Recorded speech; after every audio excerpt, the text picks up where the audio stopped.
So he's preparing the live stream.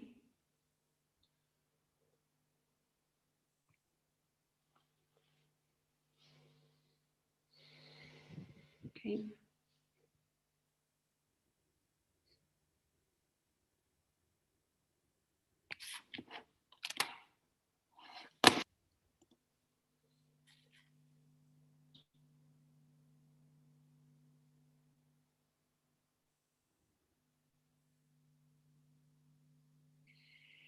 Okay, so now we are on YouTube. Okay, I think so. So Thomas can start. So he will give us a short introduction on Coulomb gases. So please, thanks.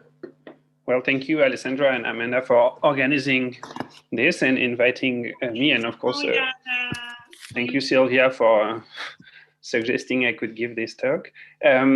So my goal is to give some context for Sylvia's talk and present the set of questions in which the results that she will present take place around Coulomb gases. So let me start with Mr. Coulomb. It's him. And among other things, he is famous for studying electrostatics and observing that the electrostatic potential between 2 point charges that are at a distance r is proportional to the product of the charges divided by the distance. And of course, this is in dimension 3 because the physical space is d equals 3. So d will be the dimension throughout my talk. Okay, and then comes Mr. Poisson, and he states the Poisson's equation that says if you have a density of charges rho, they generate an electrostatic potential through this relation minus Laplacian of the potential is given by the charges. Maybe there are some physical constants that I take equal to 1. And so of course he thinks in dimension 3, but this equation makes sense in any dimension. And here's the third Mr. Laplace. And so if you want to solve Poisson's equation, you may look for what is called nowadays the fundamental solution of Laplacian. So you solve this equation in the sense of distributions. Of course, Laplace was not thinking in the sense of distributions. But if you find the solution G to this equation, which is sometimes called the Coulomb kernel for reasons that I hope are now clear, then you can solve Poisson's equations by a convolution. Okay. So can we find the fundamental solutions of Laplacians? As you all know, yes, and they are given explicitly, and there is a multiplicative constant that I will forget. So up to that multiplicative constant that depends on the dimension, these are the solutions. So in dimension 1, it's minus absolute value of x. I won't be talking too much about d equals 1. D equals 2, I put it in red because lots of what I'm going to say is in d equals 2, and it's minus log. So sometimes it's called the logarithmic potential. And then for d equals 3, you find 1 over x, which was observed by Coulomb in the first place. And in dimension higher than 3, it's 1 over x to the d minus 2. Okay. So what do we mean by Coulomb systems? Well, it depends, but it's some system in which one of those interactions appear. Let's put it this way. So it could be a system of a finite system of n point charges, which interact through a Coulomb kernel. Or sometimes you could consider infinite systems of point charges which interact through the Coulomb kernel. There are situations in which the charges live in a certain dimension d prime, and they interact through a kernel, which is a Coulomb kernel, but not for the dimension in which they live in, but for some different dimension. So we'll see an example later of charges in dimension 1 that interact through the Coulomb kernel in dimension 2. So that could also be considered as some kind of Coulomb system, even though D prime and D may not be the same. We could also think of interactions that just look like Coulomb. For example, they decay like the Coulomb potential at large distances, or they have the same singularity at the origin as the Coulomb kernel. These interactions can be attractive if you have charges of opposite signs, they attract each other, and if they have the same sign, they repel each other. And you could consider deterministic systems. For example, as we will see, if you look at energy minimizers or random systems, and I will talk about the Gibbs measure of such systems. Okay, so why is it interesting to study those systems? Well, it could be argued that Coulomb or Coulomb-like interactions appear in lots of different settings. So I've mentioned electrostatics. Gravitation is also a Coulomb-like force, and we'll see other settings in which a Coulomb-like potential appear. And they are also interesting as mathematical challenges because they carry two challenges. One is the fact that they are singular at the origin, okay? Well, except d equals 1, but starting from d equals 2, the potential is singular at the origin, and the particles may live in the continuum. If they live in a lattice, you have some kind of, on a lattice, you have some kind of minimal distance between them, but if they live in the continuum, you have to take care of particles who may be very close to each other. And the main technical challenge is the fact that the Coulomb interaction is long range. And this has a couple consequences.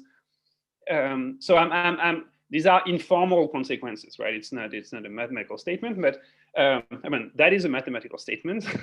And then these are the informal consequences. If you place one particle at the origin, the effect of that particle is felt everywhere in the system. It's not true that after a while you don't feel that you have put a particle at 0.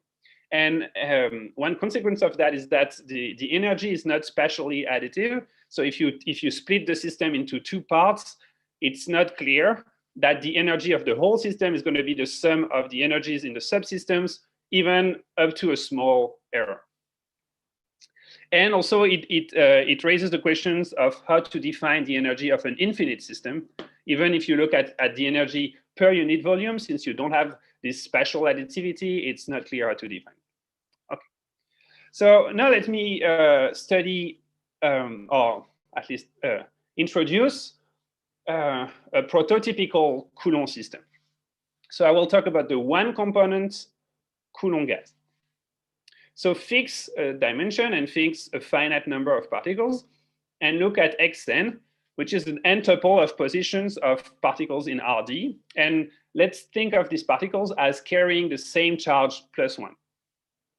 Then as an electrostatic system, they have some kind of interaction energy, which is given by this formula. It's the sum of all the pairwise interactions between particles.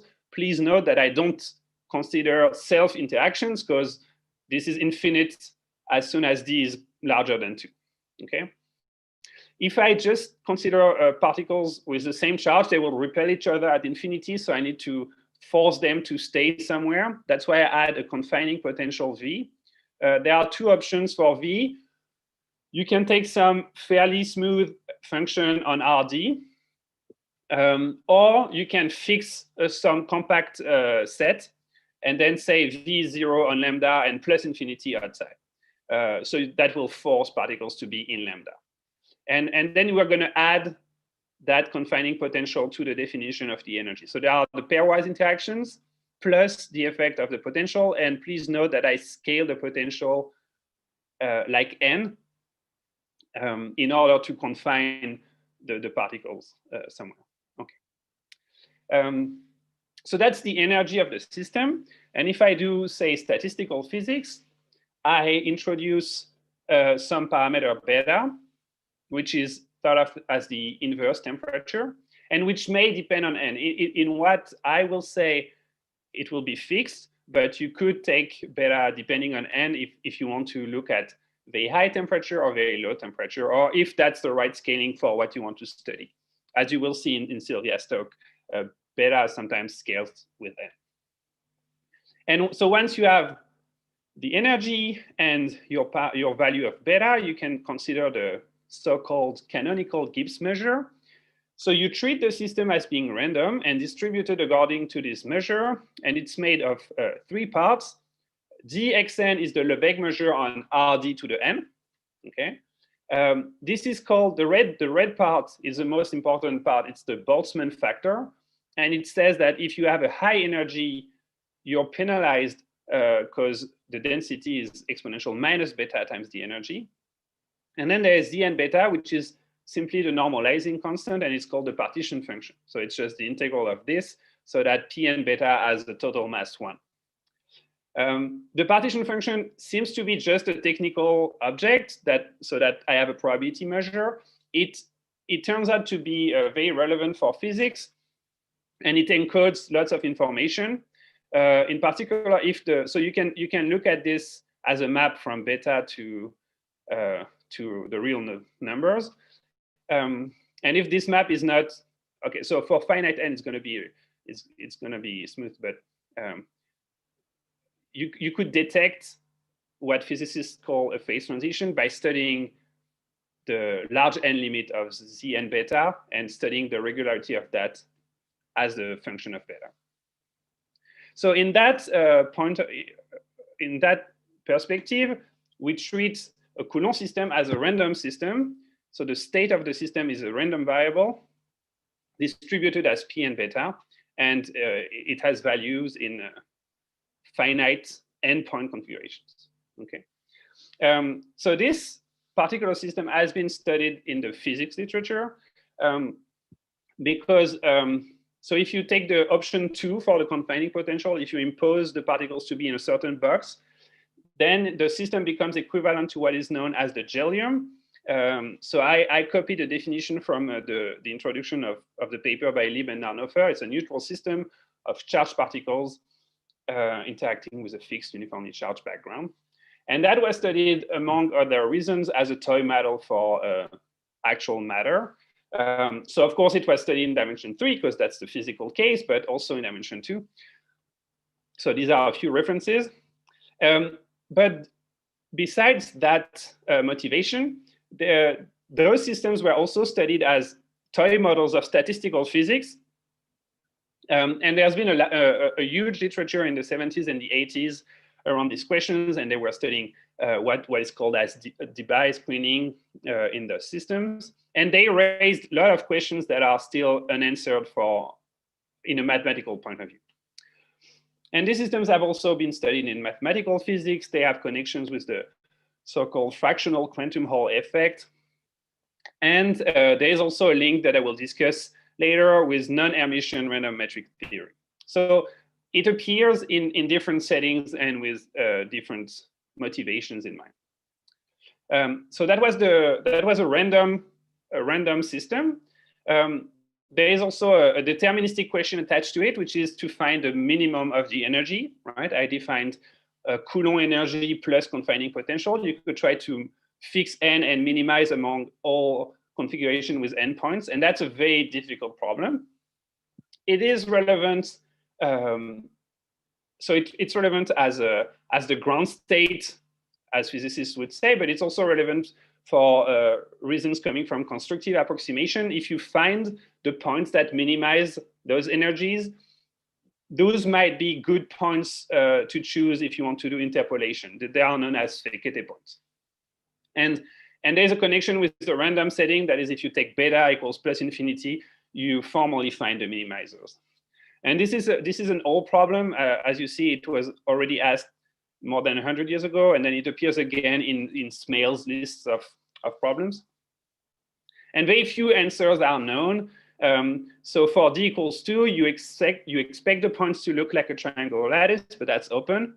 In dimension 8 and 24, such questions have been recently solved by the recent breakthrough. And so you could ask the same, you could connect those recent results to the problem of Coulomb systems.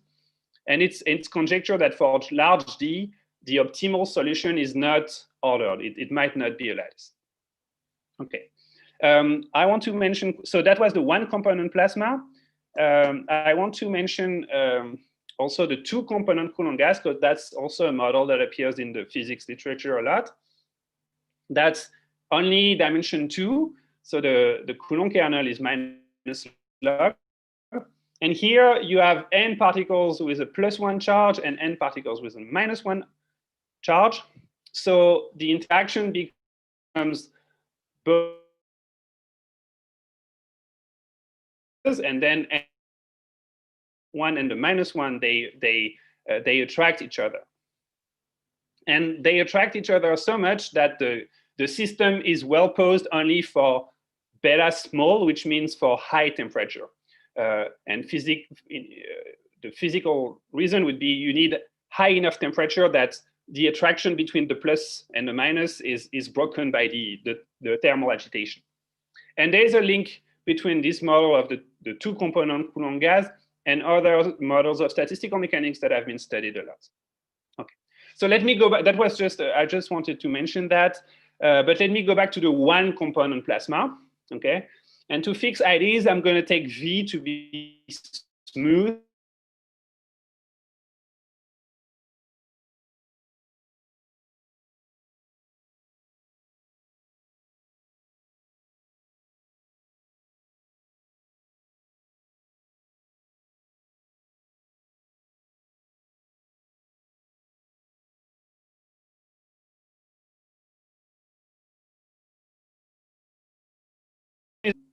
Is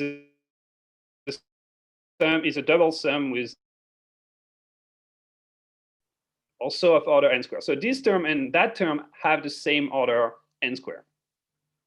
And as we will see next slide, the effect of the confining potential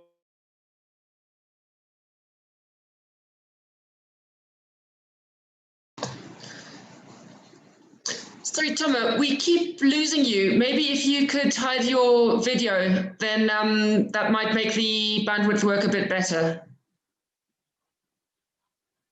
Okay. I'm sorry. That's not good. Okay.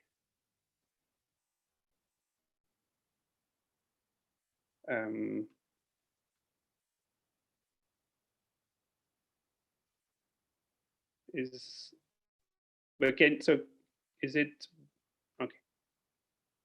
Can you see it again, the slides? Yeah, that's good, thanks. Okay.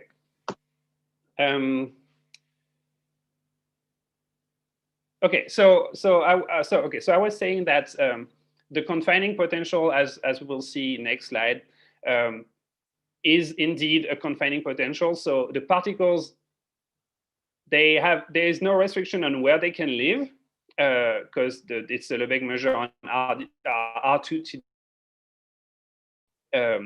They will end up living in or around a certain compact domain sigma, and they will also assume a certain shape, a certain global density that we call mu v, and this phenomenon is independent of beta. So let me be more precise.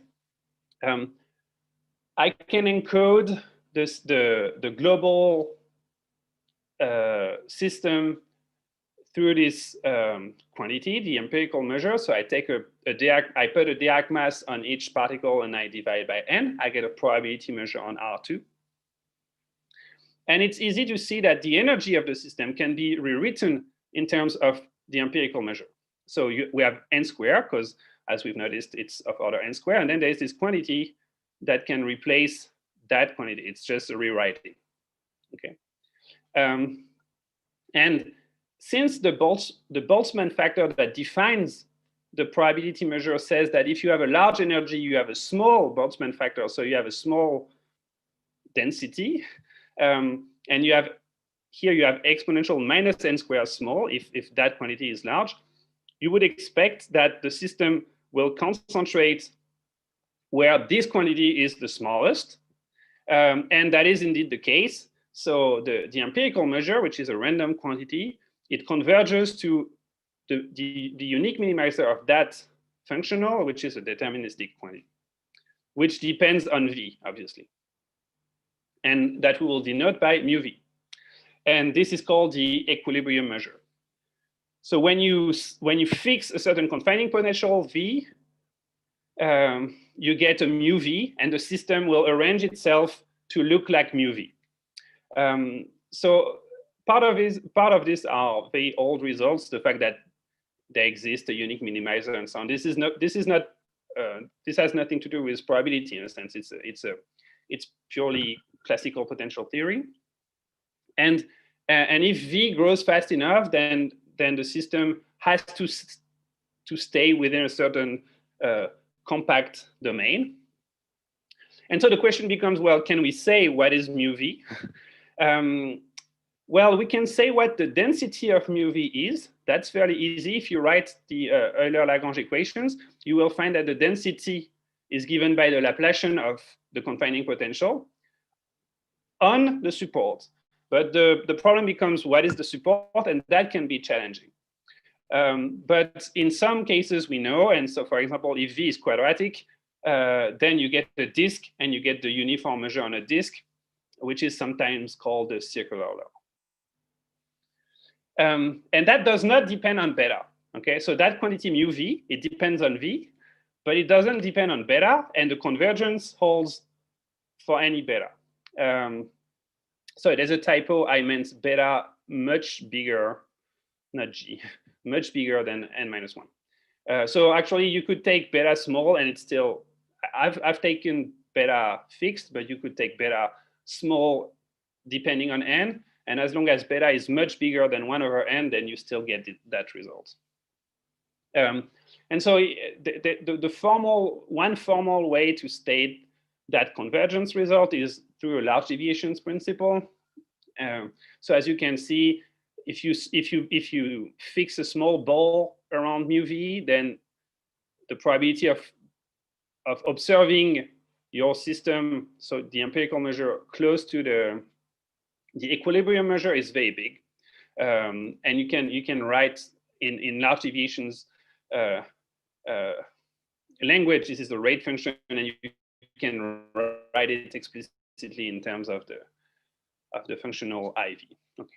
So, but in effect, you have n particles, and they end up being in a certain compact domain of the two-dimensional space.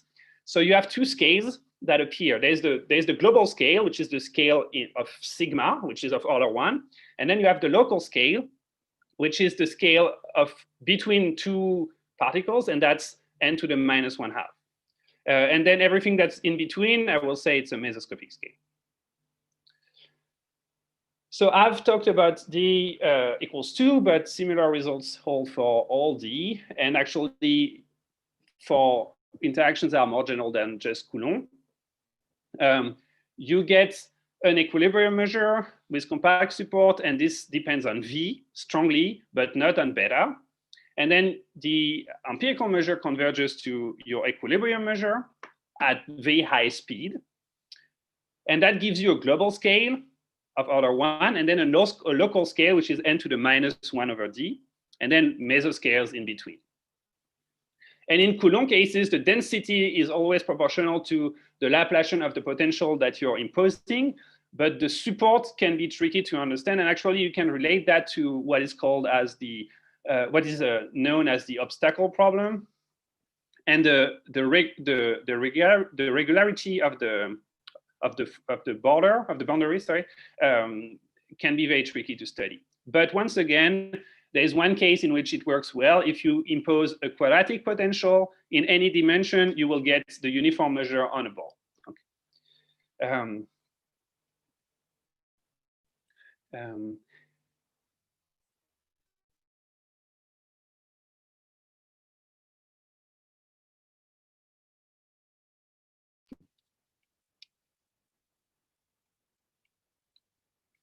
We've lost Thomas. You will see it's not really different. Oh, really? Oh, okay, so give me. Just for a short moment, but we yeah, give me one.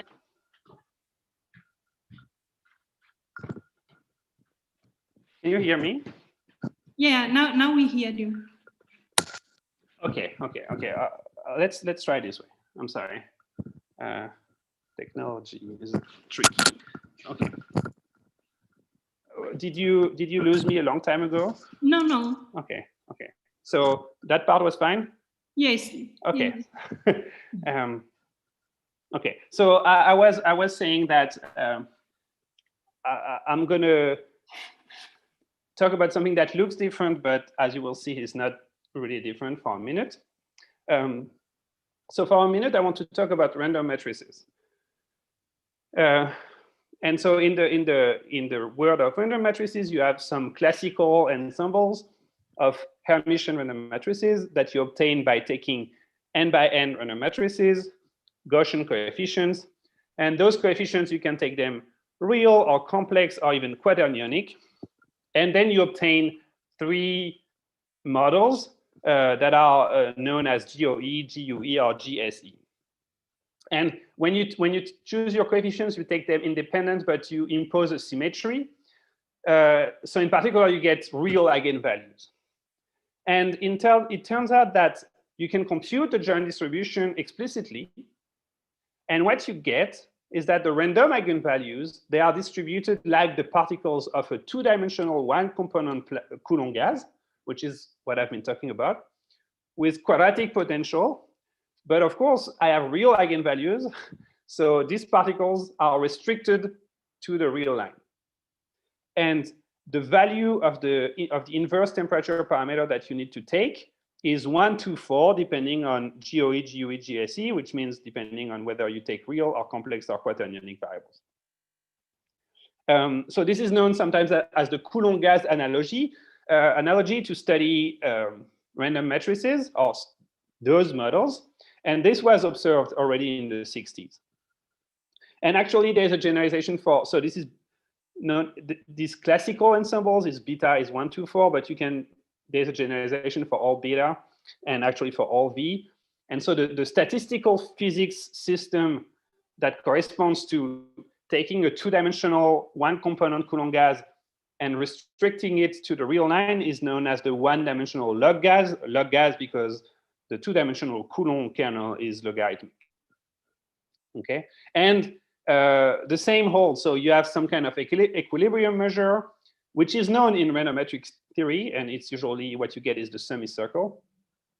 And you have the global scale and then the local statistics. So those have been studied in random matrix theory for a long time. Okay, so keep that in mind, and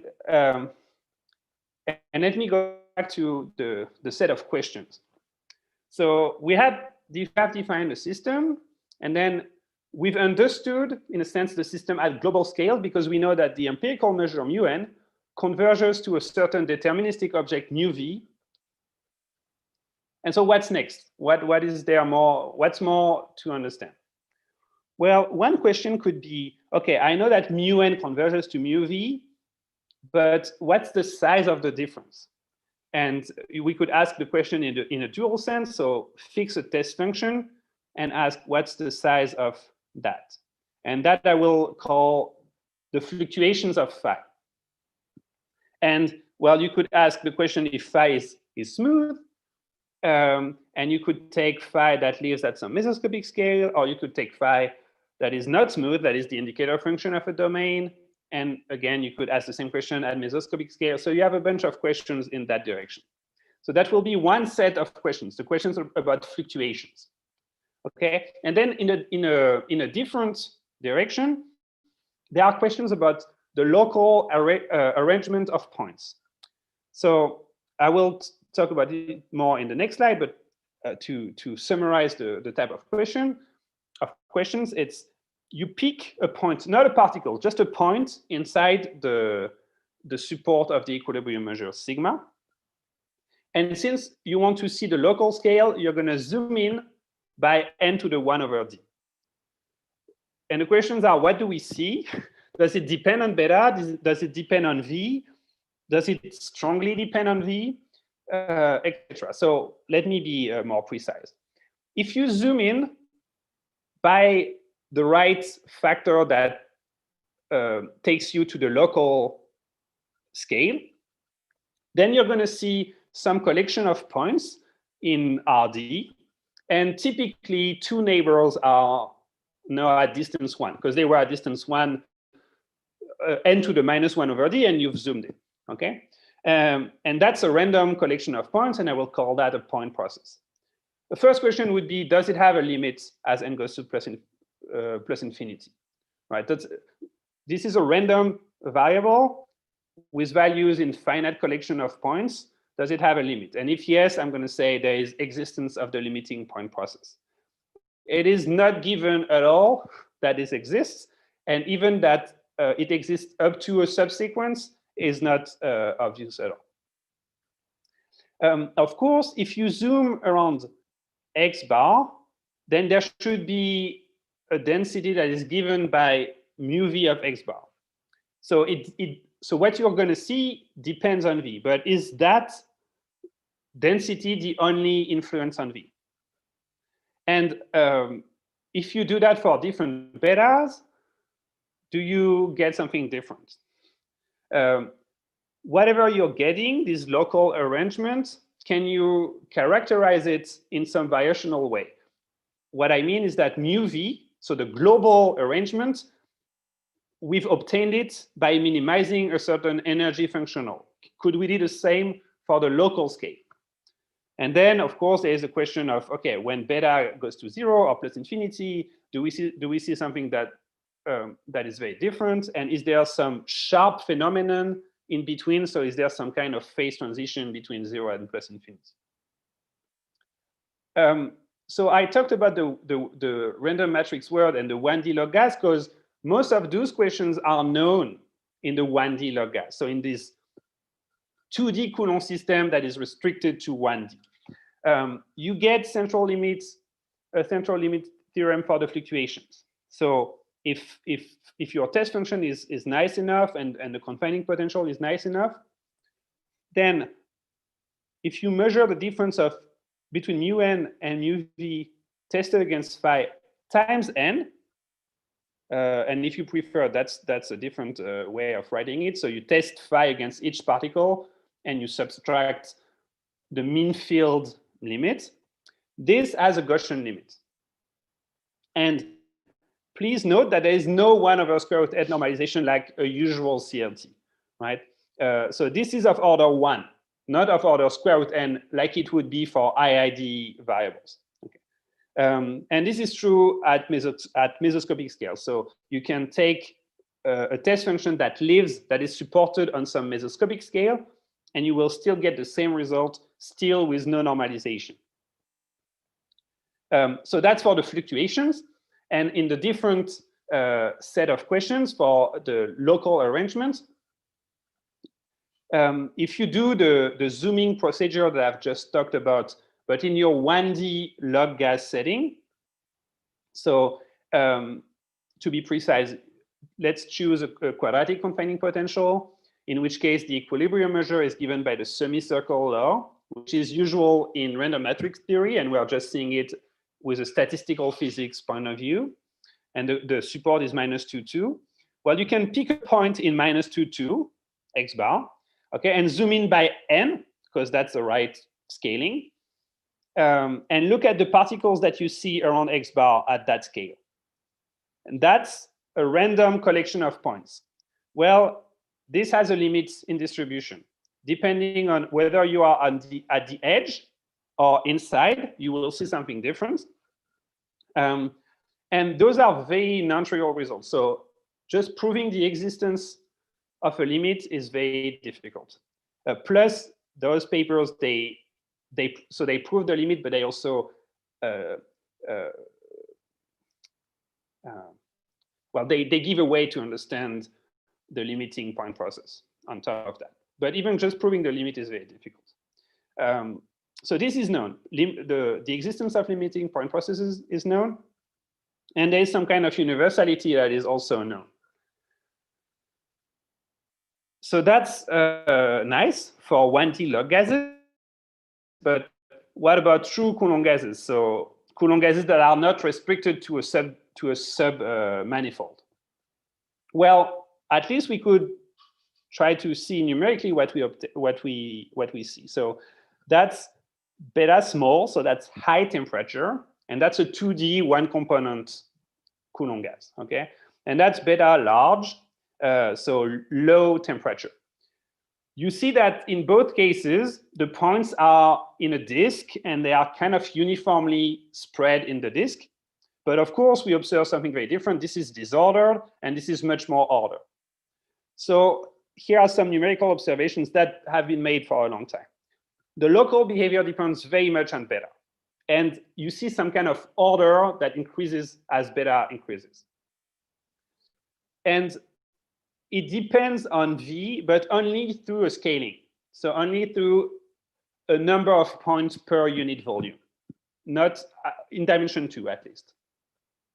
And then in the 80s and 70s, there's been a lot of Monte Carlo simulations of the systems, and physicists have found that something happens at finite beta in dimension 2 and 3.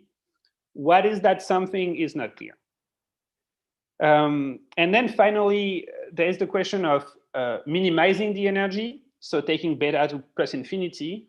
And what is observed and conjecture is that for dimension 2, the points arrange themselves like a triangular lattice. You can sort of see it, but it's not, the simulation has not converged yet, but you can sort of see the triangular shape appearing for beta equals 400. None of this is very well understood at the mathematical level yet. There's no proof of any phase transition. There's no proof of the triangular lattice appearing at beta equals plus infinity. And when I say that the order increases, we don't have a good order parameter. So there's not a good measure of what it means to be more order. And there's no universality that is known for general beta. So there are lots of open questions here. There is one case. You have to tell me how much please tell me 5 minutes before I stop. So since I moved, I've lost my watch. So. Oh, you have still 10 minutes. Oh, okay, perfect. Thomas, so one question. Your V, is it a radial symmetry? Is it a radial function? It doesn't have to be. It doesn't have to be. It's easier if V is radial because then you know that the equilibrium measure will have radial symmetry and the support will have radial symmetry. So it's a bit easier to find the support if you know a priori that there's radial symmetry. But you could take V like as you want. It doesn't have to be right. Okay, thanks. Okay. So what I was saying is that in for example, so at least for D equals 2 and 3, we have lots of conjectures coming from the physics literature and from numerical observations, but few proofs, at least few proofs that work for all beta. There is one value of beta at which we can test predictions and we can make more computations because there is a small miracle happening. And that value is beta equals 2. The one component, actually the two component is also, but the one component two-dimensional Coulomb gas, or the two-dimensional one component Coulomb gas, which I've talked about, becomes integrable at beta equals 2, or actually it becomes determinantal. So what it means precisely is that if you look at correlation functions, they can be in principle computed if you know how to compute a certain k by k determinant. So you have explicit formulas, but it might be difficult to get anything from them. But at least there are exact formulas for lots of the questions you may ask. So this allowed people to prove results or a subset of results earlier than the general beta case that Sylvia will discuss. For example, the fluctuations, they have been known to obey a central limit theorem at all scales. Okay, so in that sense, that if you take a test function and compare it against the empirical measure or against the equilibrium measure, then the difference times n as a Gaussian limit. Sylvia will talk about that more. Okay, so that was known for beta equals 2. There is some sort of universality with respect to the potential. So if you change the potential, you're going to change the equilibrium measure. So you're going to change the density of points, but you're not going to change the local arrangement up to rescaling by the right density. That's what I mean by universality. And there is existence of a limiting point process, which is hard to get in general. And that was observed already in the 60s. So the work of Ginibre is in the 60s, and he proves that there is a limiting point process, and that's called the infinite Ginibre process or ensemble.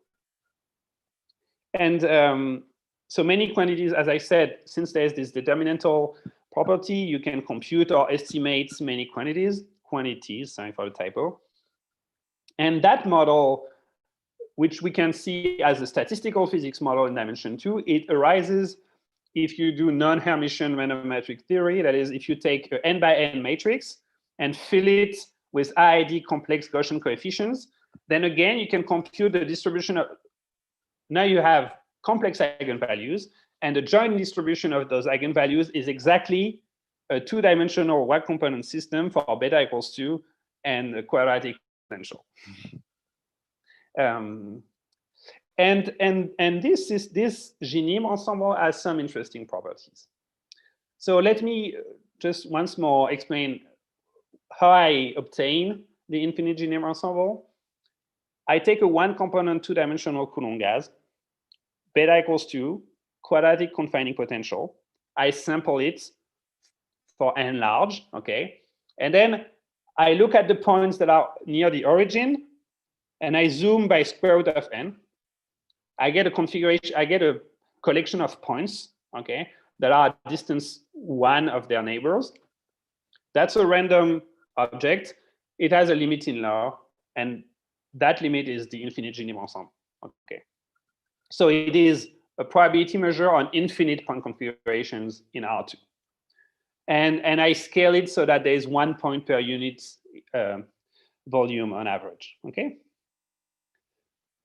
So now I have a distribution of infinite point configurations.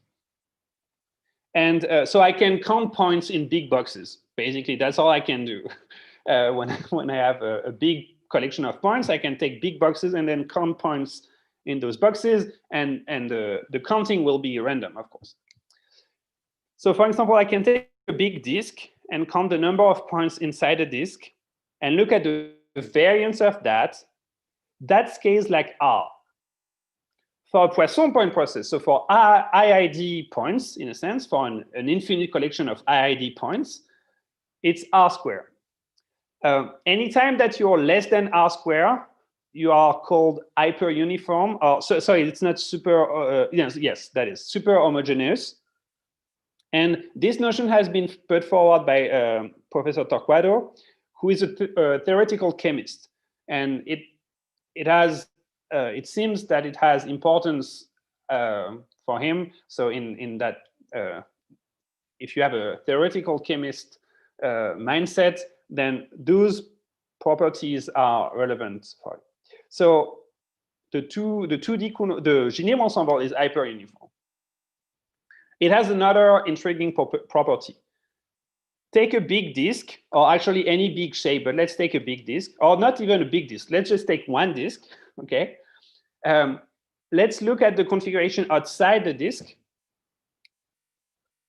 Then the number of points inside the disk is prescribed by what is outside, almost sure, okay? But again, this is an infinite collection of points, so you could have infinity or infinity plus 1 point, right? It's not the total number of points is not fixed because it's infinite. But if you look at what happens outside a certain domain, then the number of points inside the domain is prescribed. This has been studied very recently by Subro-Ghosh and his co-authors. And this is called number rigidity. And that's also a surprising property. So I'm going to conclude with a few questions. So that's for beta equals 2. And those two properties, so hyperuniformity and number rigidity, are expected to hold for all beta, but there is no proof of that yet. For 3D, I'm not sure. For higher D, I don't know. It's known for D equals 1, or at least it's known for the log gas, so for the two-dimensional system restricted to the real line. What is known is that, so you will see Sylvia's talk, is that fluctuations are of order 1 for all beta, and she will be more precise about that. And that result hints at a strong rigidity property that holds across all beta. And yet, when beta goes to 0, what you see when you zoom in looks more and more like a Poisson process. Actually, it converges to a Poisson process if you take beta to 0. So, and when beta goes to plus infinity, you're expected to see a lattice. So you're seeing this landscape between Poisson and a lattice. And yet, at all beta, it seems that you have this strong rigidity property that the number of points in boxes fluctuate very little. And if you fix a certain box, then the number of points inside that box is prescribed by what happens outside the box. And the belief is that this is due to the long-range nature of the interaction. But of course, what would be needed is to study different systems that have also this kind of long-range nature and to prove the same results. So that would be a hint that it is indeed the long-range nature of the interaction that plays a role here. Okay, thank you for your attention, and sorry for the problems. Okay, thanks. Okay, it happens time to time. So now sorry, only a moment. Now all participants can unmute themselves and we can thank Thomas all together. So.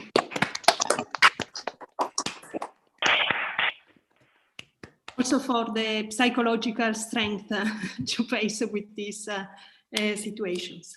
So now we have some minutes for questions. So people can, you can ask questions directly, or if you want to type on the chat, but so, okay, I have a question. So in your theorem about, so you mentioned so the central limit theorem for the fluctuations, and there was the condition that the support sigma looks nice. So usually you don't, so it's difficult to compute exactly, to determine exactly sigma. So I suppose you have a conditions assuring that it is nice or not? Yeah, so I think what I wrote is I want V to be nice. And certainly or maybe nice, yeah, sorry. So it depends. Yeah.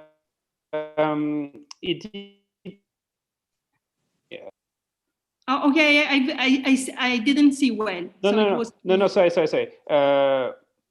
It is V. Sorry. No. So, but it's true.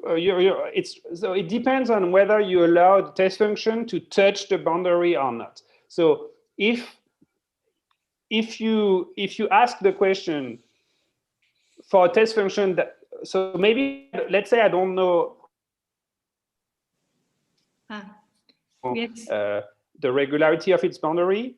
If I take a test function that's supported inside, for sure, then there is no problem. I will touch the boundary, so I don't really need to know how smooth that is. If you take test functions that may intersect the boundary of your support, then you run into more troubles, and you need to make more assumptions on the regularity of the boundary, and that is a difficult problem to link to the. You would expect if V is nice, then the boundary is nice, but it's not that easy. So yeah, so it's easier to not touch the boundary, in which case you don't really need. Okay, thanks. Is there some other question? May I ask a question? What exactly is known about the local behavior? Is you say that there is some. We could ask ourselves about the rigidity and these kind of questions, but about the minimizer of the energy of the or normalized energy, or there is another. Yeah, so the only thing that is known, in a sense, the only thing in that list of observations, the first sentence has some kind of mathematical ground in the sense that we are able to characterize the local behavior as the minimizer of some functional that depends on beta. So when I say, I can do a numerical simulation and I see that it seems to depend on beta, but of course, maybe my eyes are fooling me. In fact, we know that what this observation, they are minimizing the same functional, but with different values of beta. So it does depend on beta. But as for the precise properties, so for example, the infinite volume limit is not known to exist, except for beta equals 2. And those two properties, so hyperuniformity and number rigidity, they are believed to hold, but there is no proof of that either for all beta. But there's actually one important paper in the physics literature that I haven't mentioned, and that deals with that kind of question, hyperuniformity. It's a paper by Jancovici, Lebovitz, and Magnificat, and they actually, in the 2D one component case, they give very precise predictions about the fluctuation of the number of points in a disk, and those predictions imply that that the system is hyperuniform at every temperature, but that's open. So every prediction most predictions by physicists have turned out to be true in a mathematical sense, but there are lots of predictions that are still out of reach for the mathematical understanding. Okay, and all the questions can be asked also for the two-component plasma, or is? Yeah, well, I guess in the two-component plasma you have two species, right? You have the plus charges and the minus charges. So it depends a bit whether you want to treat them as just one system or ask the question for the plus charges and the minus charges separately. But sure, you could ask the same questions. For the two-component plasma, the questions are more, so as I said, it's only defined when beta is small. And when beta equals 2, the system explodes in a sense. The questions in the physics literature are more, okay, can we remove the explosion?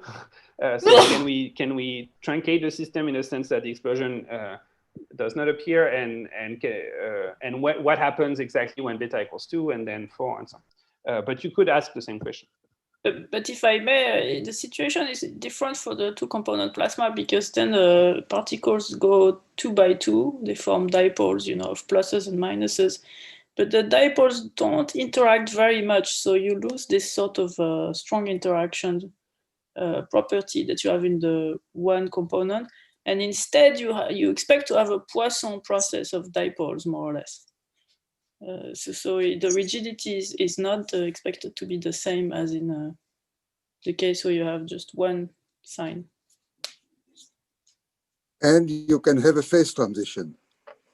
Well, you have a phase transition. That's when beta equals 4. You expect to have a Kosterlitz-Thouless phase transition. That's when the moment where the dipoles basically unglue themselves from each other. And start to be, the points start to be free instead of being really glued as dipoles. Yeah, so that it's very different.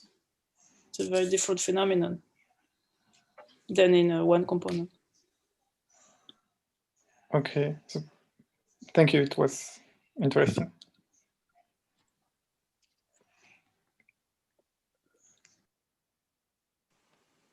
So thanks for the question. So maybe it's time to stop with this discussion. So probably, so sorry, but we prefer not to accumulate a big delay. So I would suggest that, okay, I unmute. So everybody now can unmute himself or herself to thank Thomas again.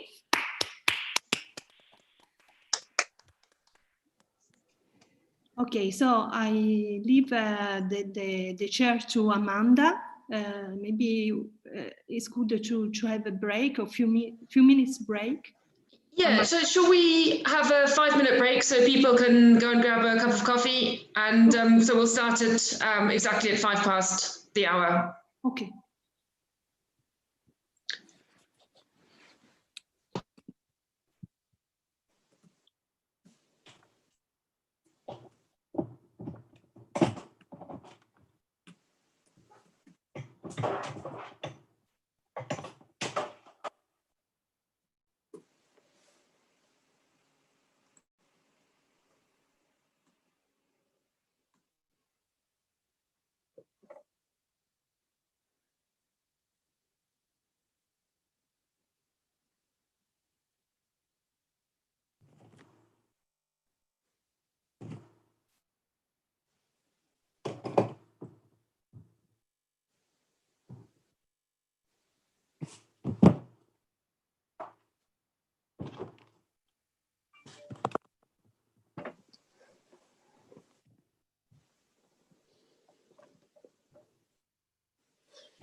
Well,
Alessandra, will you pause the YouTube and then restart with a new one, or just let it stream through?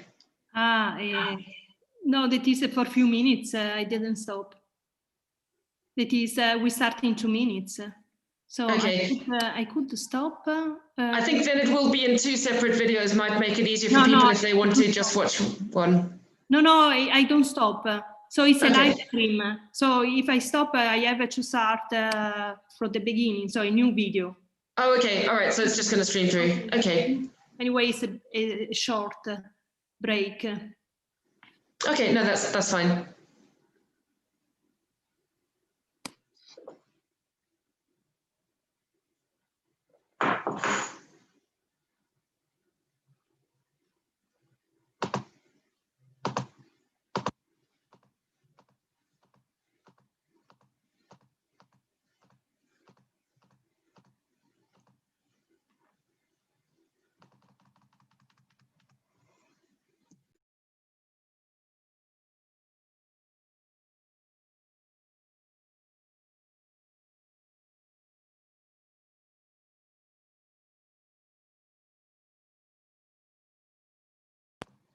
Okay, so I think we're ready to start again. So just before I introduce Sylvia's talk, for people who've just arrived for this session, you'll have an opportunity to ask questions in the chat during the talk, and experts in the audience can answer these questions live.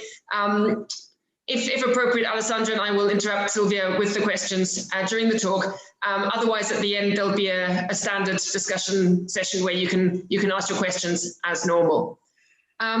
So now we're sort of pleased to have our second speaker of the session. It's Sylvia Serfaty from the Coulomb Institute, speaking on local laws and fluctuations for Coulomb gases.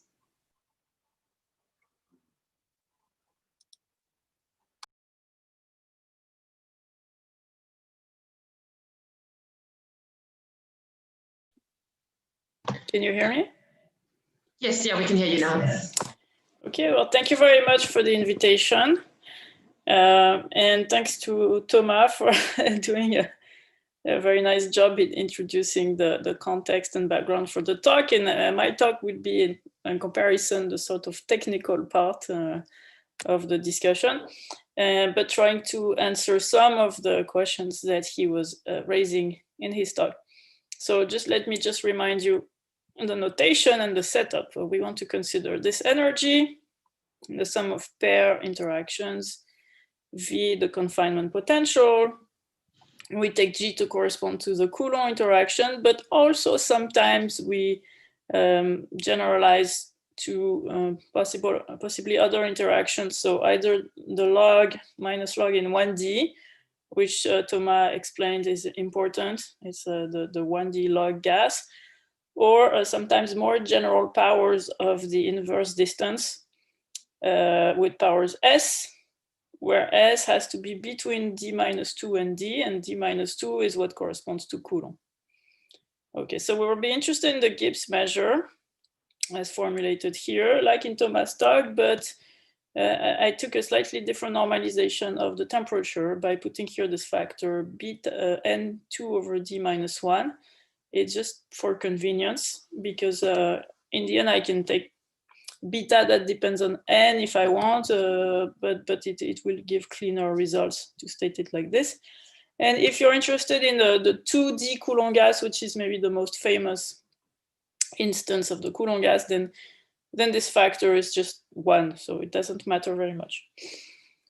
Okay, so let me remind you or show you again the types of pictures that we obtain in Coulomb gases as we increase beta, which corresponds to decreasing temperature. We see, the particles are always well distributed. In this case, it's the equilibrium measure is an indicator function of a disk, so they are uniformly distributed in a disk. But as temperature gets decreased, or as beta gets increased, you can see that the local behavior becomes sort of more regular, rigid.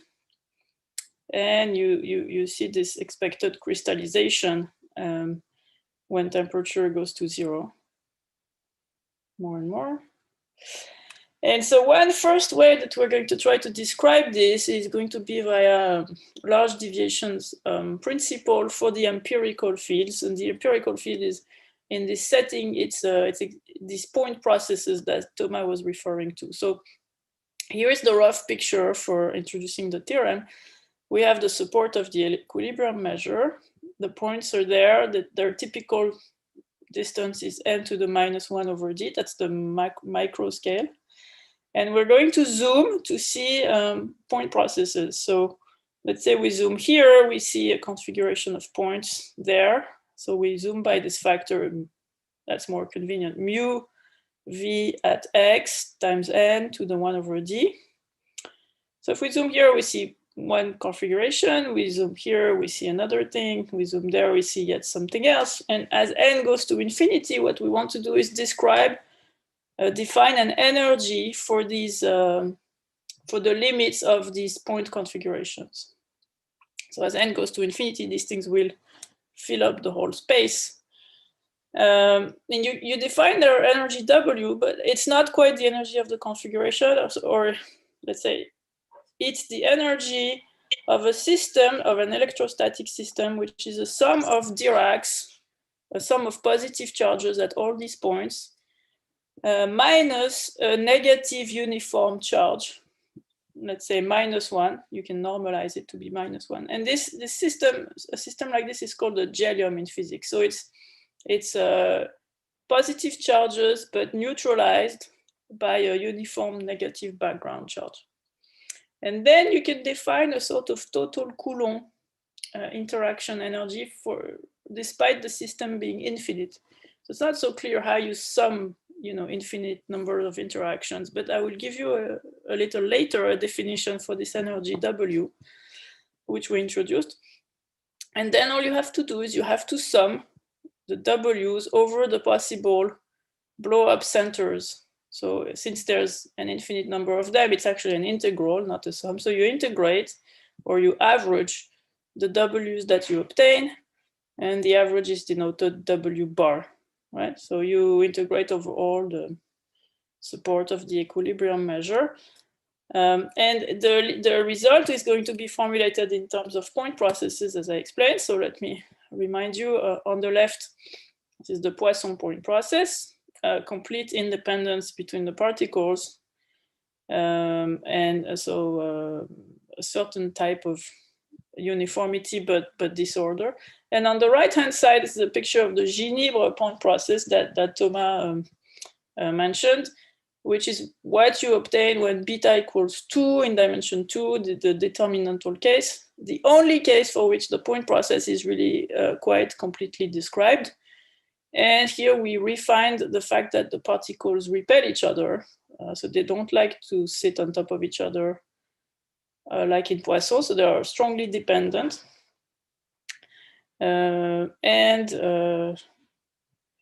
Again, this is the only case where we can compute anything. So here's the result we obtained with Thomas. So it works for the Coulomb interaction, but also these other extensions that I mentioned on the first slide, possibly log gas in 1D or Reese interactions. There is an LDP for the empirical field, which you obtain by basically the point processes that you obtain by zooming at the suitable scale. The speed for the LDP is n, and the rate function is this f beta minus minimum of f beta. So what is f beta? You take a point process P, but it's not only a point process, it's actually a collection of point processes indexed by the zooming center, right? So what's more interesting is P super X. So P super X is the point process when you center near X. And you have to integrate over X, ranging over the support of the equilibrium measure. So you see here, you average W with respect to this, these point processes. And you add to that 1 over beta times something here, which is a specific relative entropy. So it's like a relative entropy, but for point processes. The specific relative entropy of this Px relative to Poisson. Okay, so this takes the form of now, if you want, like a free energy, but for an infinite system. So what that means is that the configurations will concentrate, the Gibbs measure will concentrate on minimizers of this, right? So anything that doesn't minimize this has a very small probability. And in order to minimize this, you have to minimize this sum. So you have a competition between trying to minimize W and trying to minimize relative entropy. Okay, so when beta is much bigger than 1, you can neglect the relative entropy and you just want to minimize W. And I will show you how this leads to expecting a rigid crystalline behavior. When beta, on the other hand, is very small, that means temperature very large, then the relative entropy pushes you to resemble the Poisson point process. So in fact, you can make a proof with this. You can prove that the point processes converge to Poisson when beta goes to 0. And in between, you have an intermediate situation where you have the competition between energy that prefers order and entropy that prefers disorder, so somehow. Whether there is a critical beta with a phase transition, we don't know. We don't know how to prove. We don't know exactly what that phase transition would mean anyway, but it's very difficult to actually study the value of the minimum of this functional or to prove that it has unique minimizers or anything like that. The only case where something can be done is actually in 1D for the well-known log gas, and Thomas has worked quite a bit on this 1D case. There you have uniqueness, for instance. And I remind you that we know the limiting point processes for these 1D log gas cases. It's the sine beta point process.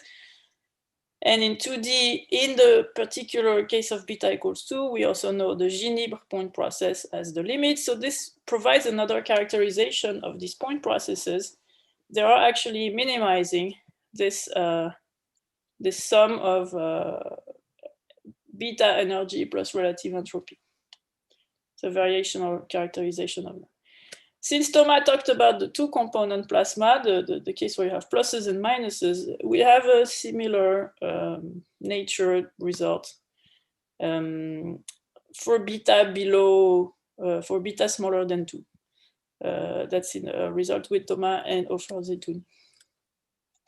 Okay, so this is one way of characterizing, if you want, the point processes that arise at the microscopic level from the Coulomb gases. So I haven't defined this energy W, but before doing that, I will tell you some of its properties. So this is where it came about. We are able to prove that if you look at minimizers of W, they are quite regular. So there's a certain notion of equidistribution of points and of energy. You know, no matter which box you take, the number of points tend to be proportional to the size of the box. And this is done by bootstrap on scales. So this is four minimizers of W. In dimension 1, the minimization of W is easy. And it gives you, you should put the points on the lattice Z. So points very uniformly distributed, very regularly distributed. And there is these two particular dimensions that Thomas mentioned, dimension 8 and dimension 24, where we have an answer for the minimization of W. So this is actually a number theory type result. The fact that the minimum is achieved by a lattice is very hard to prove, and it was proven very recently thanks to a breakthrough of Marina Wiazowska on sphere packing, which led to solving the question for general interactions, or general monotone interactions. So this was called the Cohn-Kumar conjecture, but now it's no longer a conjecture, it's a theorem proven by these 5 people.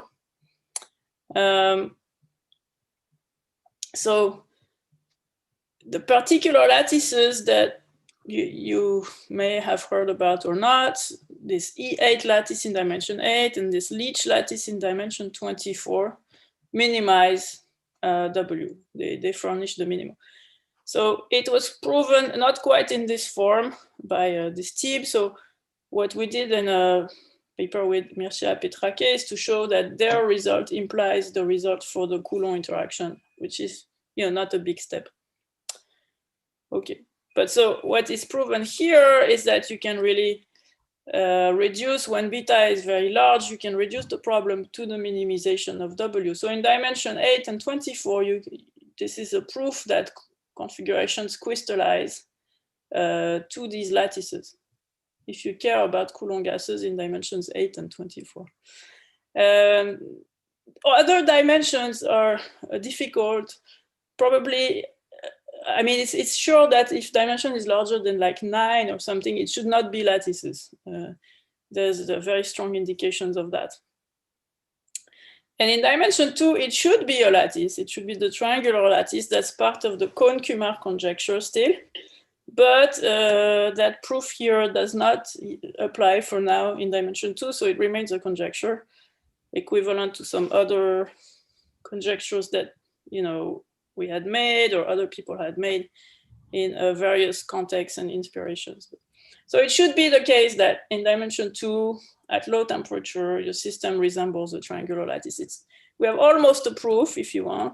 We reduce the minimization of W, and then we have a number theory problem that people are stuck on. Okay, so Another point of view on the topic is going to be this question of proving local laws. What does local laws mean? Means, you know, if I look at a box, possibly small, possibly micro scale box, how much energy is in the box? Or can I count that? Or can I count how many points are in the box or get estimates for that? Is the energy well distributed? So that's what I mean by local laws. Free energy expansions, that means expanding log z in terms of n, as n goes to infinity. And central limit theorems for fluctuations, this is what Thomas explained at the end. Can you prove that fluctuations of linear statistics are Gaussian? So these three things actually turn out to be very closely related. And if you can understand one, it means you can understand the other, more or less. Because in the end, everything amounts to computing ratios of partition functions. Because when you want to find local laws, what you do is you look at exponential moments of the energy. And that's equivalent to basically understanding how partition functions vary as you change beta or as you change v and things like that. Proving a CLT for fluctuations, the way to prove it is to compute a Laplace transform of the linear statistics. And that again, I'll show you on the very last slide, leads you to computing the ratio of two partition functions, one for a certain v and one for a modified v. And then free energy expansions, naturally, it's a partition function computation. So this is sort of the core of the work for the next results that I'm going to present to you. And let me give you some keywords, and I will not have time to describe all these keywords, but I still want to give them. First keyword is splitting, which is a way to break the energy into pieces exactly with no error in order to get to the next order as n gets large. Second keyword, electric formulation. Reformulate the energy, which is the sum of pair interactions, in terms of an electric potential, just like the one in Poisson's formula when Thomas reminded us of what Poisson, Coulomb, and Laplace were doing. The electric formulation allows you to understand the energy in a local sense. So to say, what does it mean to say I have that much energy in this box? Almost additivity of the energy or of the free energy. That's a very important property that we're going to be able to prove. That allows to really localize the energy, to say the energy in the box is proportional to the size of the box, even if the box is very small. That is done via a screening procedure. This I won't have much time to say, but screening means basically when you think of the charges as positive electrostatic charges and some neutralizing background that's created effectively by the equilibrium measure, this thing becomes neutral. Like on certain scale, it becomes neutral, it screens itself, which allows to show that if you sit far away from a certain box, you don't feel really much potential generated by this box.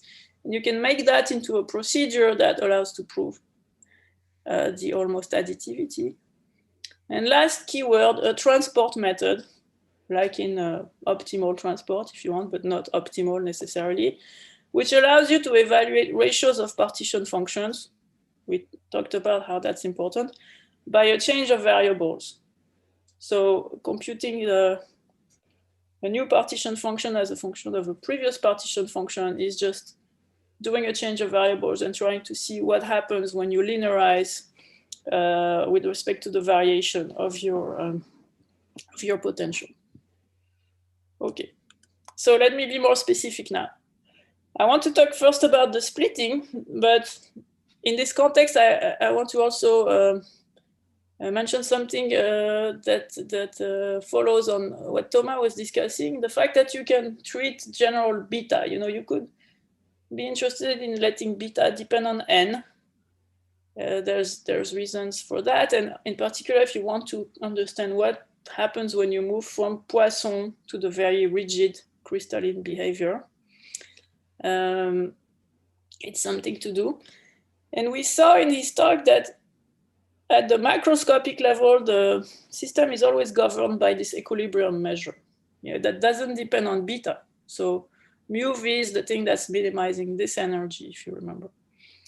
So if you want to get something more precise, and I want to advocate this, it's good to use a modification, which we call the thermal equilibrium measure, which will depend on beta.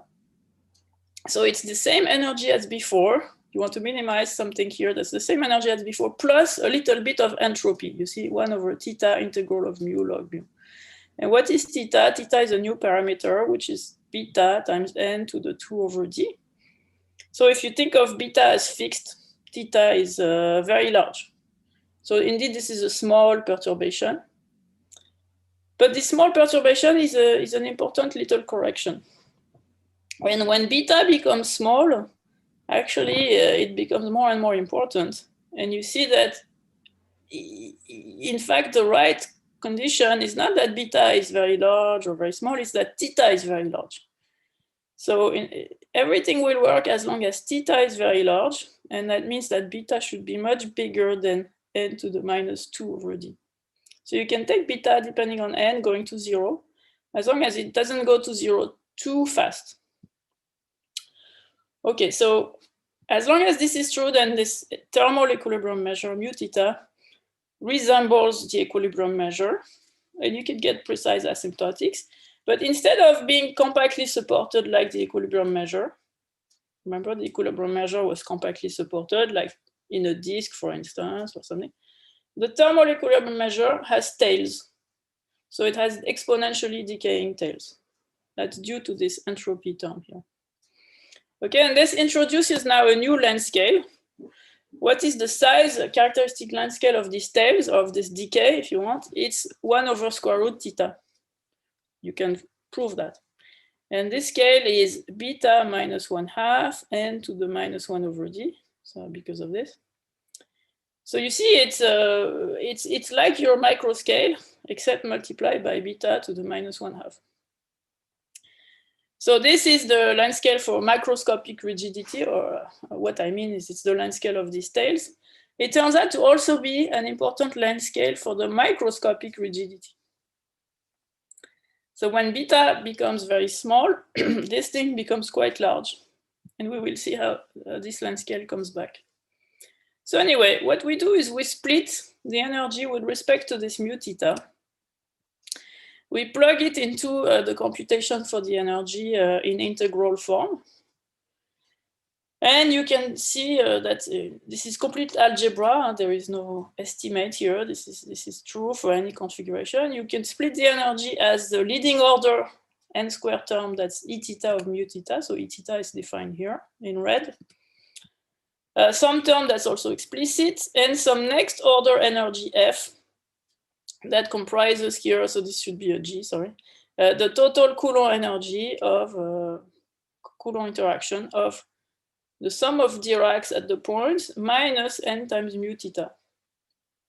So you do everything as if you had mu theta, but then you subtract it away, you subtract it back. And now you have a neutral system where you have your points that interact, repel each other, and you have this negative charge, mu theta, and they have the same mass. Here you have mass n, and here you have mass minus n. And so now you have to compute the Coulomb energy of this system. So when you plug that into the partition function, you expand nicely because you get a leading order term which is completely fixed. And this thing in the exponential, the exponential of the log makes it go down in the integral. And now you just have a gas where you throw the particles not according to the Lebesgue measure, but according to the mu theta measure. And you compute this energy F. Or you have this new energy F that comes in. Here, the Boltzmann factor. Okay, so again, F is the next order energy. So the idea is that this is order n squared, it's leading, But this is going to be of order smaller. This is a much smaller order. It's a correction, if you want. And this is going to really encode the behavior of the system at smaller scales. So now the electric formulation, we plug into that. We are going to look at the potential generated by the distribution, which is now neutral, the sum of Dirac's minus n times mu theta. So just like in Poisson's equation, it's called H, it's the convolution of G with this. It solves a Poisson equation. And now it's not so difficult to see that you can rewrite the energy F as roughly the integral of gradient H squared. So let's go back maybe. You see here, you have the convolution, so this is G. You have the Laplacian of H, and here you have H, so H Laplacian of H, roughly, but this is this. So this is a sort of natural physics computation, physicsy computation. And you have to transform this sum of pair interactions. So a double integral there has been transformed into a single integral. Yeah? So this is why now it becomes sort of localizable. Now you can think of how much of this quantity is in each box. So it's a local quantity, but not in the points, but in the potential generated by the points. So instead of thinking of the points, you have to think of their potential. And then you have a nice energy. Okay, so this computation is not quite correct because you have to worry about the self-interactions. And the self-interactions make this energy singular. It makes the integrals diverge. However, you can properly renormalize it by using suitable truncations. So instead of having true Diracs, you sort of smear the Diracs a little bit. You subtract off the suitable infinity. So I spare you the details of that, but you can give a meaning to that, to this formula. And now I can give you a formal definition of the function W that I had presented before without giving a definition. W would be what you obtain when you take this system, you zoom it, and you let the size go to infinity. And then you compute the energy grad H squared, but per unit volume. So you compute the integral over a large cube of size R and divide by the volume of the cube. So you average this thing, you let R go to infinity. And that finally is the Coulomb energy of your gellium. Okay, so instead of summing infinite sums in infinite series of interactions, you just compute these things in very larger and larger cubes.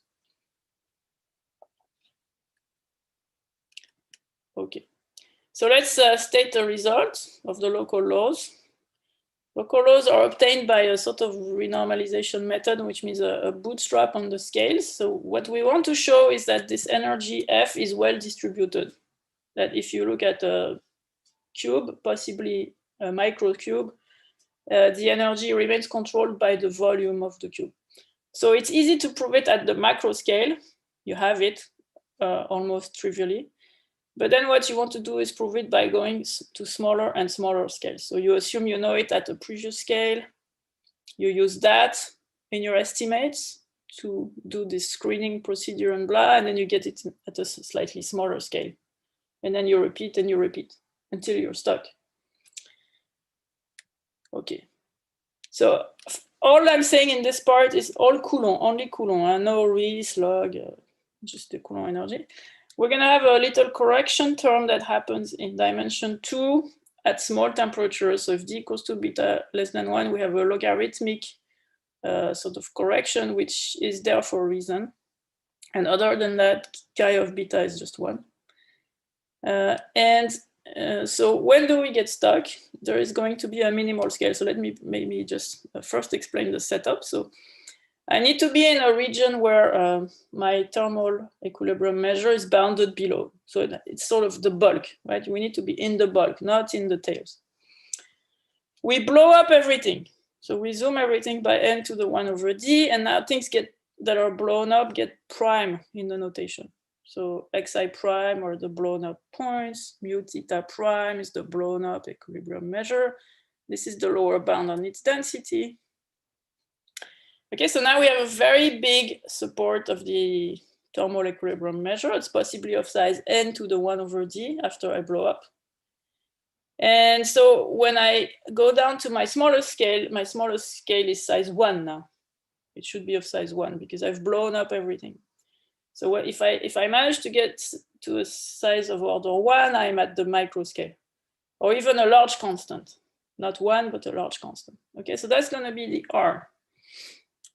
So actually, how far down can we go? Well, we're going to have to ask that the size of the box is bigger than a certain constant, but the constant depends on beta. And this is where we see again this length scale for rigidity that I was mentioning before. So we call it a minimal scale. So what is it? If beta is not large, then it's just 1. Okay? But if beta is small, so beta small means temperature is quite high, so there is a bit of disorder, then you cannot go further down than beta minus 1/2 with this logarithmic correction. So beta to the minus 1/2 is the same factor that we had seen at the beginning on the size of the tails. So when beta is very small, this minimal scale is becoming larger and larger. And the result here, you don't have to read all the details, but the result is saying that above this minimal scale, so if your box is large enough, is above this minimal scale, you will have a certain rigidity and blah. But below you will not, and what is expected is that below the behavior is Poissonian. So this sort of echoes Thomas' comment, like how do you go from something Poissonian to something very rigid? Well, it's because your rigidity length scale becomes larger and larger until eventually it becomes the macro scale, and you're completely Poissonian. Okay, so the theorem says that if you're above that length scale, if your box is a bit away from the boundary of the set, so you cannot, the result's not true near the boundary of the bulk, so you will have to be inside the bulk, then you have good controls of the energies on boxes of size R. Okay, so this F superscript cube R is naturally just the restriction of this thing to a cube of size R. You integrate, but only on the cube. But of course, everything has been first zoomed. Okay, so, forgive me for changing notations and stuff sometimes, but I think it's easier to present it like that.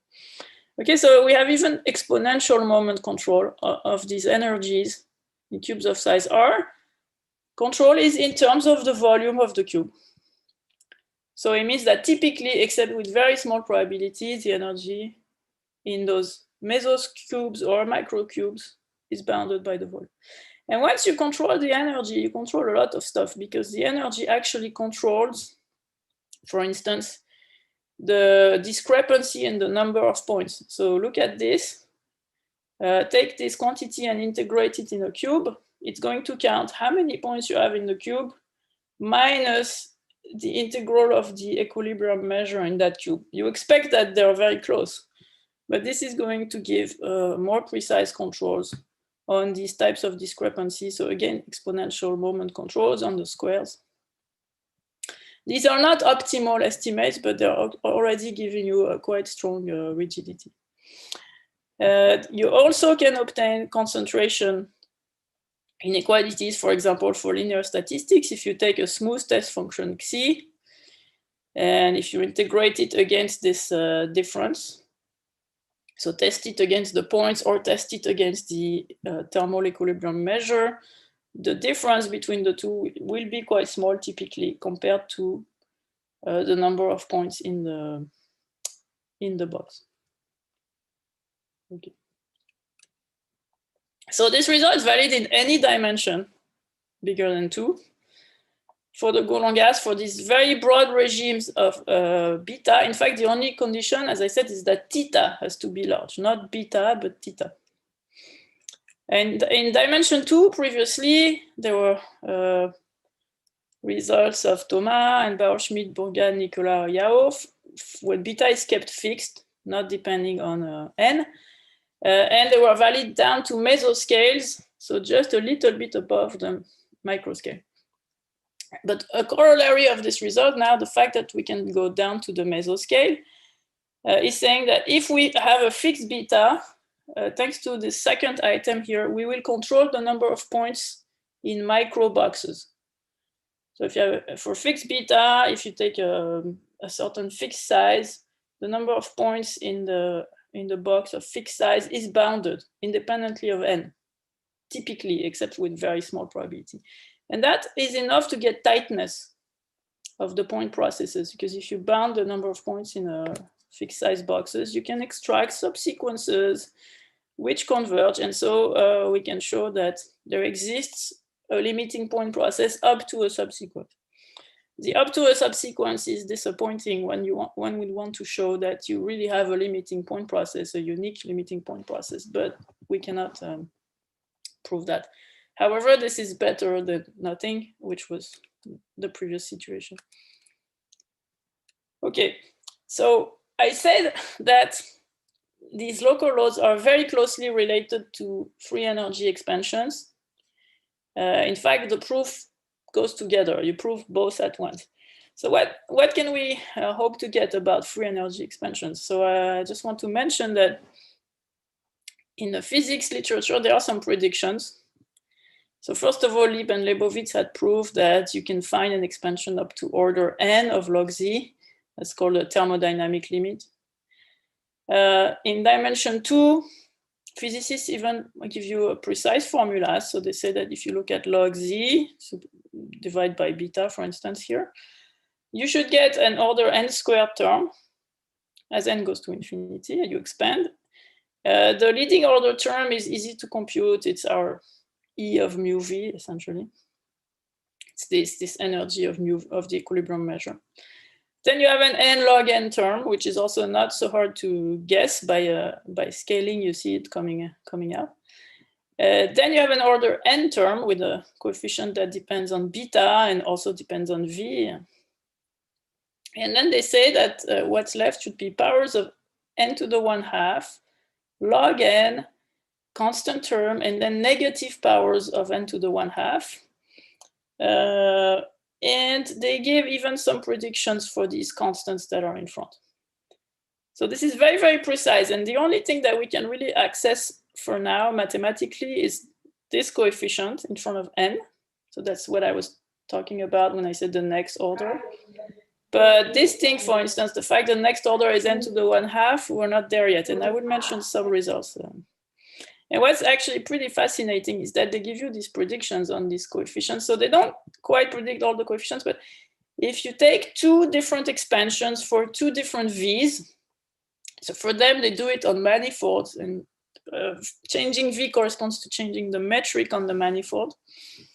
So for them, it's like two relative expansions of log z for two different metrics. Then actually, when you subtract off these expansions, all the terms disappear except the powers of n. So for instance, the n to the 1/2 terms are essentially universal in that sense. So what they get, you see, is you get only n squared, n, order 1, and the other terms have canceled in the process. And what is in those coefficients, they have geometric interpretations for them because they put themselves on these Riemann surfaces. So S2 is like the equilibrium measure potential. S1 is like the entropy, but they call it Mabuchi functional in this context.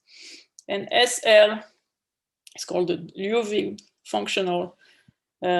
So understanding these coefficients obviously has a lot of physics in it. Okay, but so far, as I said, we can only go there. Okay, so how do we do it?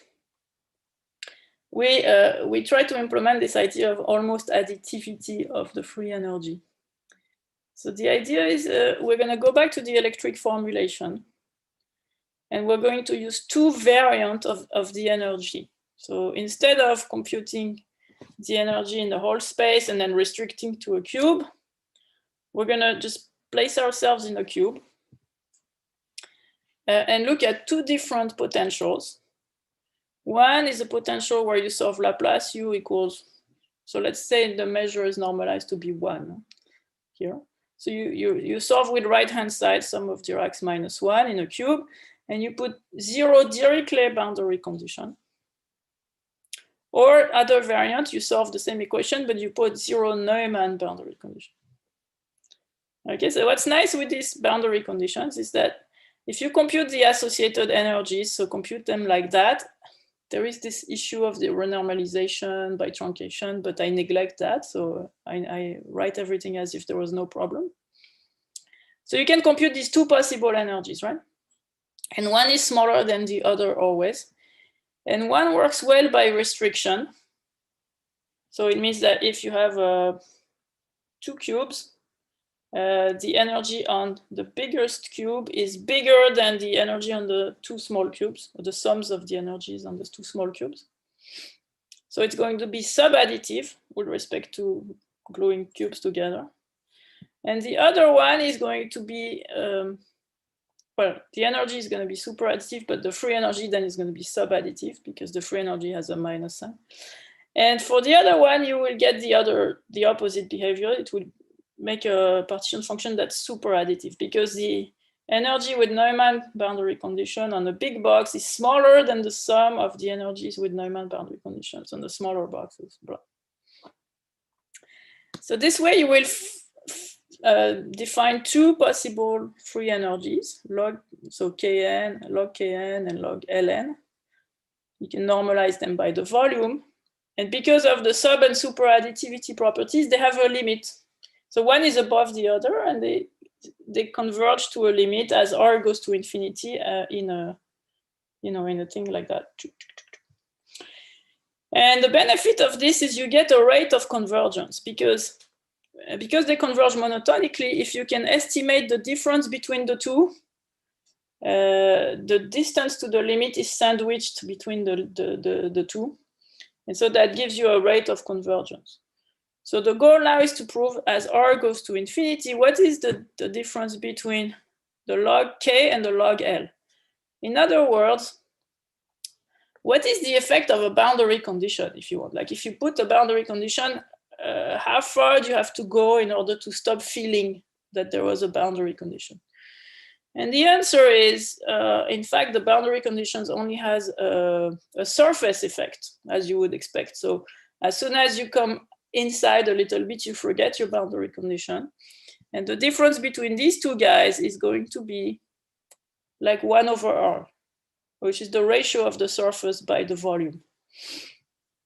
In order to prove that, you have to do this screening procedure. So you have to show that if you take a thing with a certain boundary condition, you can modify it to give it the other boundary condition while changing the energy at most by a surface error. So at most by r to the d minus 1. So with that, you get a rate. And thanks to that rate, because those things are sub and super additive, and they almost are the same, it means that the true thing, which is sandwiched between these two, so the true energy is neither this nor that, but it's in between. You can show that quite easily. So the true energy is actually also almost additive up to an error which is 1 over r, which is the ratio of surface by volume. So now we have an almost additivity with an explicit error. And that's what is used to obtain these local laws and to obtain the free energy expansion. And so now I can show you how you obtain free energy expansion. Well, now that you know that things are additive, you just have to cut your domain into cubes until the equilibrium measure in the cube is almost constant, right? So if the equilibrium measure is a nice density, you can always make a grid that's small enough that the equilibrium measure becomes almost uniform. And then it means you only have to compute for uniform measures. And once you're at uniform measures, by scaling, you find yourself in a situation where the measure is 1. Let's say the uniform density is just 1. So you're back to this guy. But this guy, has an expansion with an error term, which is explicit, r to the d minus 1. So with that, you should get an error, which in dimension 2 is is like the surface, which is square root of n, but you don't quite get there for technical reasons that I don't want to get into. But so we're able to obtain an expansion of log z where we get the leading order term, the n log n term that I said comes out by scaling. The order n term is what I said we can access. And the order n term is related to this function f d of beta, which is the minimum of energy plus 1 over beta entropy. So this connects to the work with Thomas, this result on the LDP. So this is the sort of rate function minimum. And now the remainder can be made explicit with a rate. And the rate gives you a power of n, which is now strictly less than 1. Not as good as what you want, but something explicit like 1 minus 2 over 3d. Okay, so you can do something like with that. Why is it useful to have this rate? Because that's what allows us to prove the next theorem, which is the central limit theorem. As I said, proving central limit theorem actually is directly related to computing ratios of free energies expansions. So you'd better have a precise free energy expansion. And that's why we had to go to this precision to get something for larger dimensions than 2. So in dimension 2, we already had a result with Thomas. That result generalizes the theorem he was mentioning before of Ryder, Virag, and Hammer, Mendelman, Makarov, which generalizes it to all betas when beta is fixed. So here the potential has to be regular enough, and C is a smooth state function, so regular enough. So you cannot take indicator of a box. You cannot count number of points in the box. You have to have a smooth enough fluctuation. Let's assume here that you have only one connected component to simplify things. And then you can prove that this thing, non-normalized, converges to a Gaussian. And when you look at the structure of the variance, so forget this sigma for now, essentially it means that you have convergence to a Gaussian free field.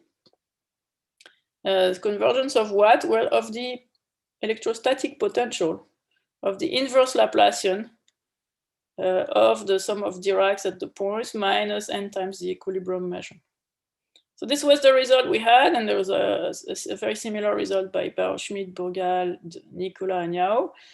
And in these results, you can let the size of the test function become small down to all mesoscales, but not quite to microscales. And this is dimension 2. And now in this result, I'm able to also obtain something for dimension 3 and also get down to the microscale in dimension 2. So without giving you too much technical details, we have to assume that V is regular enough. We have to assume the test function is regular enough.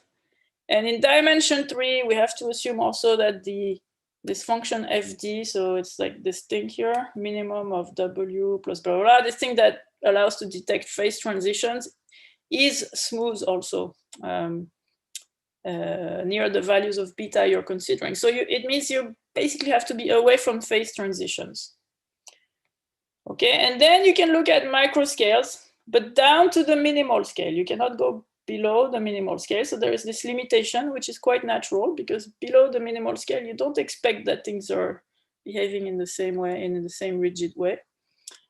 You have to assume that beta, so beta can be very small or very large, but it cannot go to infinity too fast. And that's also actually quite normal in a certain sense. And then you take your fixed test function and you rescale it by length scale L. So you shrink it by a factor L. Assume that you're away from the boundary. So again, you're in the bulk. And then again, you have a convergence to a Gaussian for the linear statistics minus a suitable constant and suitably normalized. So here the normalization is, you have to read it. In dimension 2, of course, it matches with this, but in dimension 3, there are some factors of n, beta, and L. Okay, so it's a theorem that works even for relatively small beta or relatively large beta and down to the minimal scale. And again, you get the same variance structure of a GFA. Okay, so there was some literature in 1D case. Thomas talked about this. In the 2D case, also talked about it a bit. And the only thing that there was in dimension 3 was this series of results by Chatterjee, Ganguly, Sarkar, but for a hierarchical Coulomb gas, so not quite the same Coulomb gas. Okay, so I think I'm essentially done. So I had a slide that wanted to show you that to prove the CLT, you compute a Laplace transform of the fluctuations, and that leads you to computing a ratio of partition functions. And this is why you want to have a very precise estimate. And to compute that, you also use this change of variables, and you linearize in T when T is the variation of the potential. All right, so I finish with a little advertising for our new journal that you may have heard about. Don't hesitate to send papers. Thank you for your attention. I hope I didn't go too much over time. Thank you very much. So I'm just going to ask you all to unmute yourselves, and then we can give Sylvia a round of applause. And if people have questions they would like to ask, there are two ways to ask them. Either you can write them into the chat, or you can just unmute yourself and ask your question. Or if somebody's already speaking and you want to queue up a question, just raise your hand using the sort of hand gesture, and I'll invite you to ask your question. So, yeah, does anyone have any questions they would like to ask? Sorry, the free energy expansion, the last term, there's some integral of fg of m of matter. What does it mean? Expansion. Okay, so in here, yes, this, yes. Yes. Yeah. So in fact, you see here the density of the measure enters. And in dimension 2 it does not, because in dimension 2 1 minus 2 over d is just 0. So you just see f of beta. But in dimension 3 and higher, it's as if there is an effective temperature that depends on the density of points. So when the points are more dense, it increases beta somehow. And when the points are less dense, it decreases beta. And that's what comes out very naturally from the scaling. You can see it come out. So this Coulomb gas in dimension 3 and higher is not scale invariance. It doesn't have the conformal invariance that you see in 2D. And that's why you see that. So you should integrate, you should think of this as the density of X integrated with respect to d mu of X. Thank you. We have a question in the chat which says, what about Riesz potentials? It seems that the localization trick is crucial and is restricted to Coulomb. Exactly, exactly. That's the reason why this whole bunch of theorems don't include Riesz so far, because the nice thing about the Coulomb interaction is that you can just solve Laplace's equation, right? And you can make things additive with this Dirichlet-Neumann blah. When you have Riesz potentials, you're no longer the kernel of a Laplacian, you're no longer the kernel of a local operator. Instead, you're the kernel of a non-local operator. And so we have gone around this problem a little bit by using an extension procedure a la Caffarelli-Silvestre. So for example, in 1D, the 1D log gas, you can think of it as a 2D log gas constrained to the line, as Thomas was explaining. And then you can start to do additivity in 2D with respect to that. But it creates some difficulty. So in particular, the screening procedure, you have to do it in this extended space, etc. So we haven't been able yet to do the whole program for the Riesz interactions. It's more difficult, and it's possible that not everything is true also. But yeah, Coulomb is crucial for this locality. I think you've made the point. Yeah. I see more chat.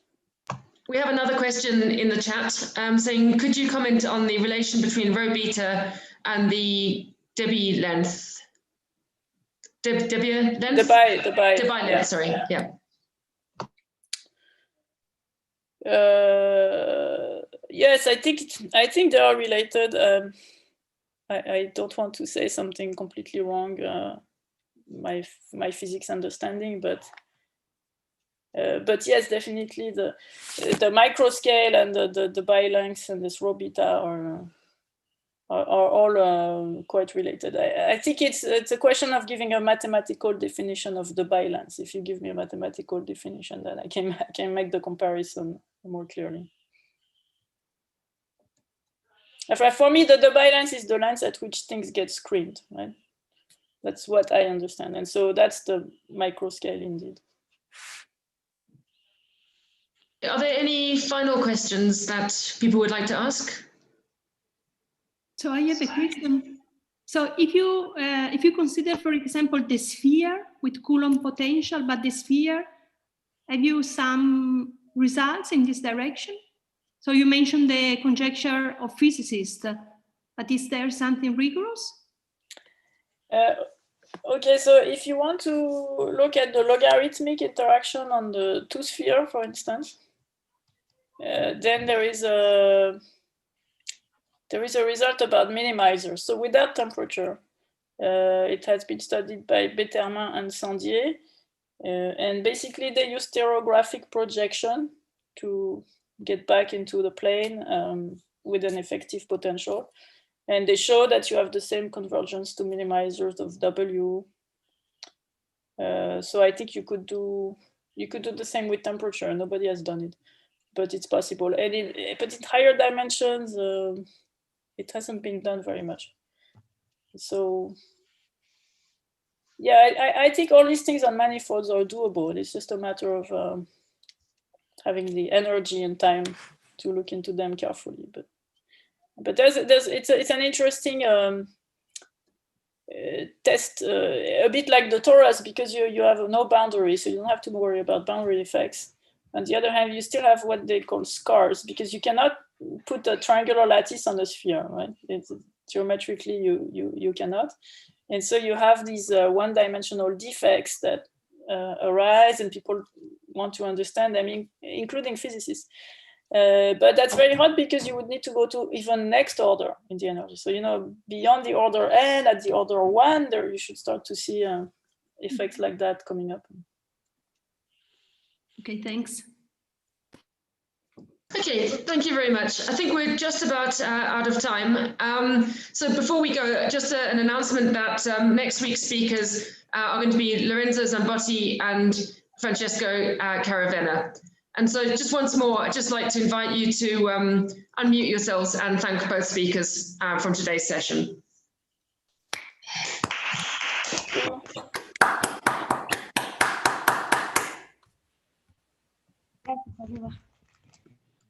So thanks. I stop the recording now and also the live stream. Okay, stop. Ouais. Thanks a lot for the invitation.